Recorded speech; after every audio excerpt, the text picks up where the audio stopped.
Bismillahirrahmanirrahim. Assalamu alaikum viewers. I'm your host S.M. Hali, presenting another episode of Defense and Diplomacy. Two events in the near past created ripples in the strategic balance in the region. The first was the induction of the Russian-leased Akula-class nuclear-powered submarine, has been rechristened as Indian Naval Submarine Chakra. The second was the test of the Indian intercontinental ballistic missile Agni-V, which is being projected as having a range of more than 5,000 kilometers and is supposed to be nuclear tipped. What are the implications of these developments? We are honored to have in our studio today Dr. Maria Sultan, a renowned defense analyst. Welcome. Thank you so much. We have with us Ambassador Tariq Usman Haider, who has not only seen various capitals of the world, but has also proved his mettle as a security analyst. Welcome, sir.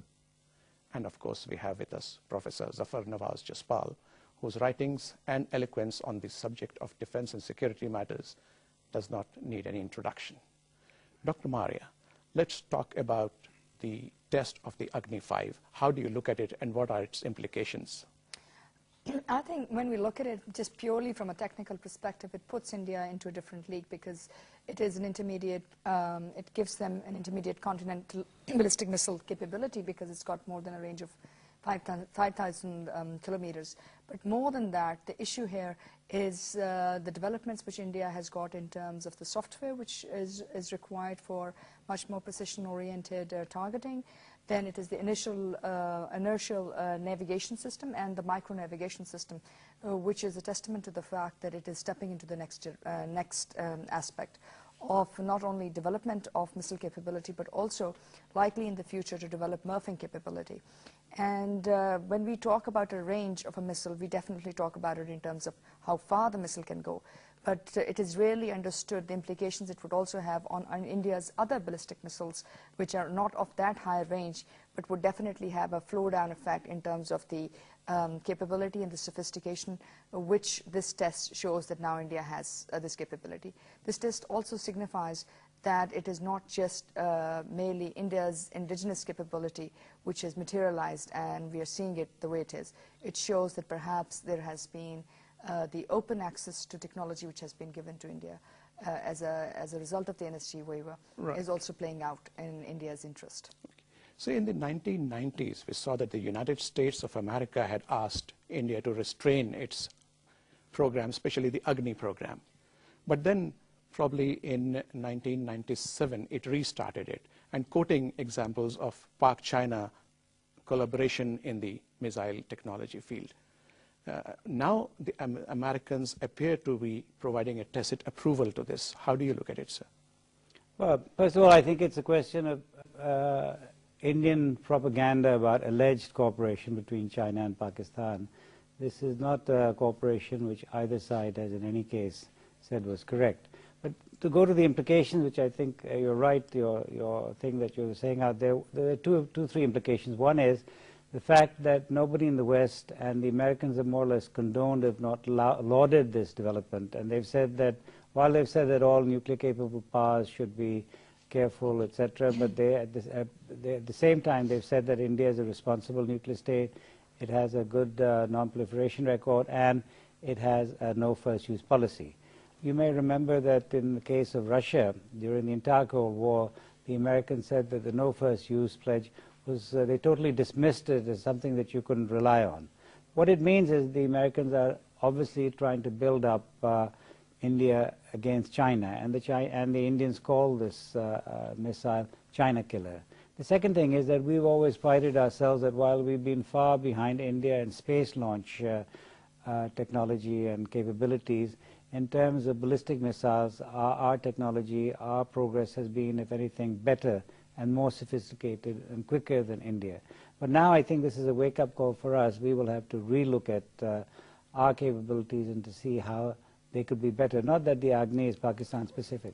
No, it's not, sir. But as the ambassador also pointed out, a number of opinion makers have opined that including the Indians themselves, that the Agni-V is China-specific.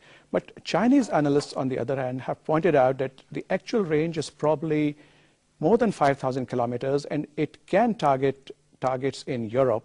But the Indians are deliberately playing down the range so that there is no criticism from Europe. How do you see this? No, I think that there are two things which we need to keep in mind. First, I refer back what you said, that in 1990s they restrained because of Americans. No, it was a technological restraint, because at that time Agni was a product of two technologies: American Scout space launch vehicle and plus Scud.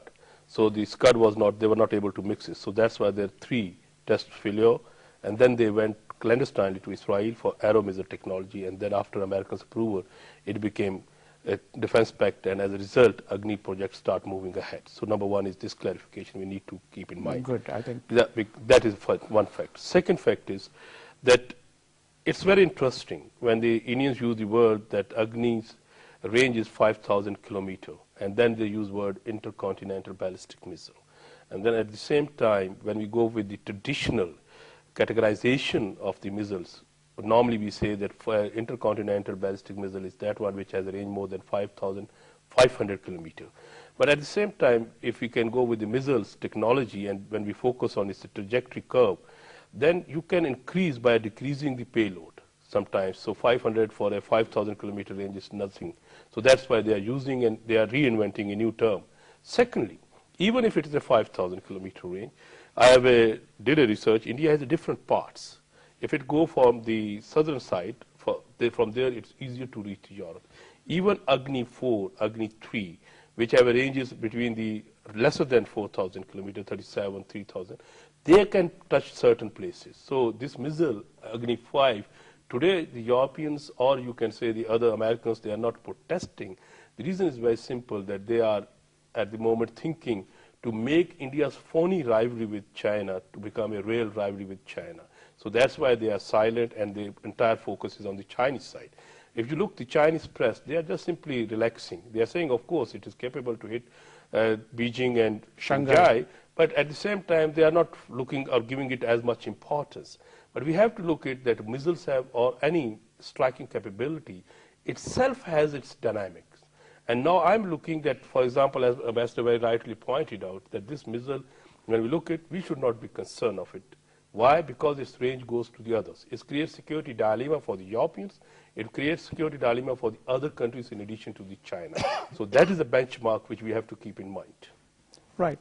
And then we notice, of course, the actual induction is at least 2 years away.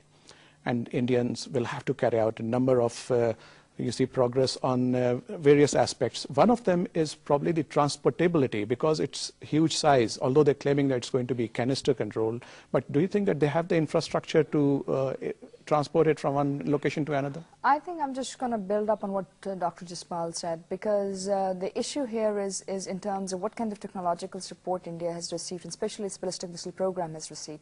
And I think that is of critical importance here, because it's not only going to impact on the ballistic missile capability, and as you can see, it's a solid fuel. So whenever you have a solid fuel capability, definitely it is much more road mobile, and it's much more savvy in terms of movements across India. The question will remain, how developed is India's infrastructure, how much they want to trust their military, and how much they want to operationalize their capability. That's a question of the Indian civil-military relationship, and also how they want to ensure that chain of command remains, and there is that never and always dilemma sufficiently addressed while dealing with the operationalization.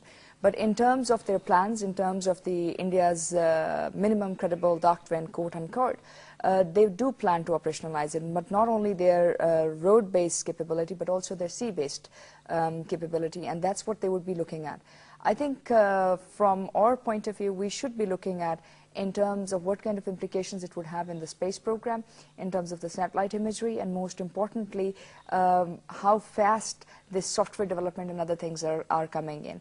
Because if it develops and they come in very fast, and as we can see, the systems which I had also earlier mentioned, then it does have a flow-down effect in terms of their central error probability, and how precise their weapon systems are, and whether or not they can succinctly develop them in accordance to their military doctrines. And that is, which is, I think, the real concern.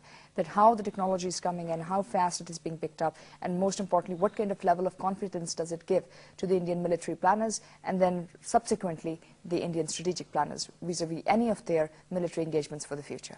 Right, and as the Indian media as well as the scientists claim that this particular test has placed them in a different class altogether. But it has helped India to pick up the gaps. You see, the Indian gaps were in technology, like Jaspal was saying, because they had mixed two technologies. And this is not just true for India's ballistic missile. India had been doing this for its nuclear power reactors. It has been doing it for other things. Indian idea of indigenization is to take few aspects from one technology and take another aspect and then try to dovetail it and then say that that is indigenized. But that's not how indigenization works. It also reflects PAC-3 elements coming in, and also the real concern would be in terms of the MRFing ability. Because if they are able to develop MRFing, then it means there is going to be a cause of concern if they can do it for a shorter range as well. The higher your missile range is, yes, we might not be the target for it at the moment, but it does mean that it can have a flow-down effect in terms of development of the technologies at different level, and the level of operationalization, which would perhaps make them feel much more differently about the whole issue. So let's talk about the Indian nuclear-powered submarine program. For the time being, they have inducted this Russian Akula class, renamed as Chakra, but the main thrust is on their indigenization program, especially the Arihant, which has already commenced sea trials and is likely to be inducted either by the end of this year or probably early next year.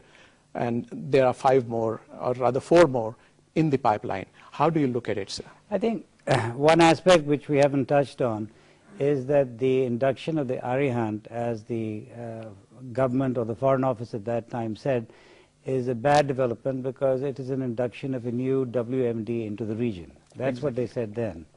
And I think the thing about these 2 new developments is that, first of all, the Akula class, it can carry nuclear-capable cruise missiles. So, and thirdly, it is a violation of the NSG and NPT guidelines because the reactor is not safeguarded. So there is no exception for that. In fact, this particular submarine had an accident in 2008 which delayed the induction, and in which 20 sailors, who were of course Russian at that time, they died in this. Yeah, but my point is that if you have to safeguard all nuclear reactors, this has got no safeguards. It's a violation of the NPT obligation of Russia. And the other thing is that as Maria had said, the MIRV capability and other capabilities of Agni it again is another induction, a proliferation of a WMD system. It is disturbing that the Western countries and other countries have not criticized this, or rather to the contrary. But it's equally surprising that Pakistan officially has not criticized this as another a proliferation of a WMD into our region. It doesn't matter if it overflies us. If you've got 10 MIRVs, the same MIRVs can land on the way here and go on somewhere else. Perhaps we are still weighing our options, but as Professor Jaspal pointed out, that the West is trying to build up India to counterbalance China. I'll just come back to you, Maria. Your opinion, sir, on the Indian nuclear submarine, especially because the Indian planners are now harping on the completion of the triad, the nuclear triad. Yeah, it's correct. You have rightly pointed out that it's a one step ahead in the nuclear triad of India. I think it's a concern for all the Indian Ocean littoral state, including Pakistan. We have seen that Chinese have moved into the southern Asia or seasides of Southeast Asia with the aircraft carrier. So Indians think that they have an agenda of the Blue Water Navy. Now here when we look about, for whenever the Indians military muscles start fattening, it has an impact on Pakistan's security. That's why we are concerned about it. But we are living with this and we are facing. Now point here is that India normally says that it has a rivalry with China. China has a $60 billion trade with it. So China is not giving these kind of developments any significant or any important. Yes, for us it is significant. But at the same time, as I referred earlier, let me repeat it again, that when the weapon comes in the arsenal of any state, it generates some kind of a dynamism, and the state becomes more aggressive. And here comes the great part, The difference with the Americans, I think the Pakistani analyst is that when you use the term great power or rising great power, it means that all the regional powers or the neighbors of that great power, they should salute it as a subordinatory or secondary powers. Pakistan is competing that we are not a secondary, we are equal to it. So our difference is that whether it's a great power or not, we are equal. So you cannot de-hyphen, though Americans de-hyphen it by putting India under the Pacific Command and Pakistan under the Central Command, but our border is same, so that's why we have to take in. Second important thing is that, of course, it's more symbolic. In 1983, when the integrated ballistic missile program started, at that time we were also looking this mixture of technologies, as Maria was pointing out, that it was symbolic, but today it is delivering them. Tomorrow, if you see when it started delivering, when the Israelis started cooperating in 2004, Americans and India signed a space program, and as you know, the space technology and missile technology is identical. And then the lifting although they try to keep them separate, yeah, but no, it's not separate. It's not. American President Kennedy is a very good quotation. Somebody asked him what is different between the space launch vehicle and ballistic missile. He said intention. And for us, intention is not important. For us, capability is important. So in that context, definitely, both when you put it, and as it was already pointed out, that India is now moving with, it has a cruise missile, and it is moving with that sort of a capability. Definitely with the nuclear, you can say, reactor submarine, it will stay in the sea for a longer time. It will be more efficient, and definitely generate security dilemma for a number of the states. Right. Now, the question actually arises, which I would like you to address. What is the way forward for us? We carried out our own test yesterday, but that is in no way a tit-for-tat test, because this is a different class of missile, and obviously it must have been planned way ahead. How do you say that we need to move ahead? I think there are just two issues just before I answer your question, which I just like to add on. I think the issue at India's nuclear submarine is not just purely a question of a capability, but it is also a question of the delegative system which it brings India with the possibility of, it makes a reality of that possibility. That means that the entire Asia Pacific would be having a nuclear capable submarine which is also capable of carrying nuclear delivery systems. And if it is capable of carrying nuclear delivery systems, then it means that it would be based on delegation. So it means that you've not only operationalized a nuclear capability, but you have also delegated it, which means that you've suddenly raised the level of threat not only to Pakistan, but also to other countries which are prevalent if there is any kind of a security situation which arises. The commander in the nuclear sub has got plans, and he has got full authority to launch a nuclear capability as he thinks that the security or the risk assessment is foreseen by him. And that's one of the biggest fears of a nuclear triad. That is the sea-based capability, because it gives delegation as the top level of command structures. And in the case of India, by 2025 they will have 14 conventional submarines and 5 nuclear-powered submarines. So that really makes it You see, a nuclear-powered submarine means, and if they're looking at operationalizing their nuclear triad, this means you've already delegated. So while we're talking about recess deterrence and we're talking about different issues, you're already operationalizing, and not only operationalizing it, you're giving the command as well. So if you're giving the command, the level of threat is altogether different. It is no longer the same league, and that's real problem. Second, the way forward for us, the way forward, I think, would be in terms of, or like you talked about, our system. I think our system is basically trying to fill in the gaps of not providing India any operational space in terms of deterrence gaps which could emerge. So it's in terms of developing our tactical capability in a very specific manner, and most importantly, also battle-worthy, and also to ensure that there are multiple layers of deterrence stability which can be ensured. Way forward could be perhaps a regional arms control agreement in which we could have an agreement with India, perhaps in which you can talk about perhaps some kind of structures which are much more apt, maybe something like an ABM treaty which can be put forward, because there is an anti-ballistic missile capability which not only India is developing, but of the Akash system, but it is also getting these systems under Aero technology and PAC-3 system from the United States. And if you use offensive and defensive technologies together, they tend to lead towards an offensive. So in this case, we think a regional arms control agreement could be perhaps the best way forward. and that could be negotiated independently with Pakistan and India, despite the fact that India argues that India's nuclear program and missile program is with China. They can continue with their rivalry with China, but with Pakistan, if we are not the threat for them, then they should have no problems in negotiating some kind of an arms agreement with us. Point taken. So what do you propose is the way forward? Well, I think if we look at, first is on the international front, obviously we should try to mobilize some attention on the Agni-V. I think that's the first response we have internationally. The second thing on the technical side, or strategic and tactical side, is that obviously we have to continue to try to work for a triad ourselves, which means to start off with submarines with probably nuclear-capable cruise missiles. That is a logical counter that one has. And thirdly, if it is not a breach of the NPT for India to have nuclear submarines, whether it's for training or for cruise missiles, we should then in that case work for the same capability ourselves. If we can't build it right now, maybe we can have it on loan or lease it. So Professor Jaspal, she proposed a number of treaties, and he talks about developing such... Sorry, the last thing was, I don't think the Indians are at all interested in having any regional arms control treaty with us, unfortunately. I'd just like to add, unfortunately, yes. I agree with you that it's not that they would like to have that, but the question is that you have to build pressure and you have to come up with some kind of tangible ideas which can be at least placed so that the international community understands the risk which this region is having.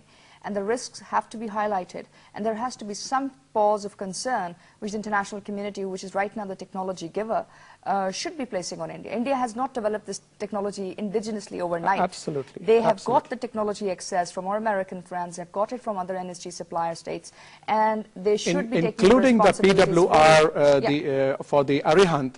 They claim it is indigenous, but we have information that it has been borrowed from the Russians. Well, I think it is the case for all of the Indian technology, and I think while they might be indigenizing it at different levels, but the technology, the patents definitely do not belong to India. Right. If you permit, I would like to listen to Professor Jaspal's opinion. I think that way forward need very careful. First of all, that Pakistan, of course, we have a parallel debates, arms control and readjusting ourselves.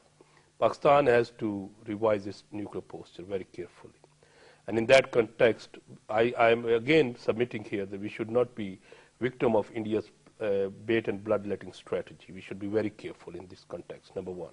Of course, we are not concerned about the Agni-V as such, but at the same time we have to look the deterrence demands every day something. And Pakistan is doing something. As we have seen, Agni, as the Shaheen 1A was tested with some new developments. It was a technological moving ahead, but they didn't give it range, but we have put it Shaheen 1. So Shaheen 1 means that it will remain in the small, medium range.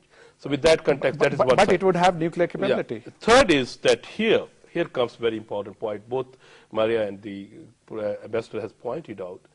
We cannot ignore, when we talk about arms control, of course India is not coming on the table, but arms control is a big catch. It is just like a net, which is they try to throw on Pakistan, like in this conference of disarmament. They are asking us on FMCT. On the other side, entire 20th centuries well-constructed arms control or nuclear non-proliferation regime has been destabilized. And this submarine is a one step forward to destabilize NPT. So by that context, Pakistani diplomats and government should be very careful about this, what is happening internationally about the arms control and what we have to work on it. Right. So we should be very careful. Okay. So viewers, with that we come to the end of this very intense debate. The topic was such, and we have such eloquent speakers who are a wealth of information that we could perhaps go on and on. And the topic merits a greater discussion.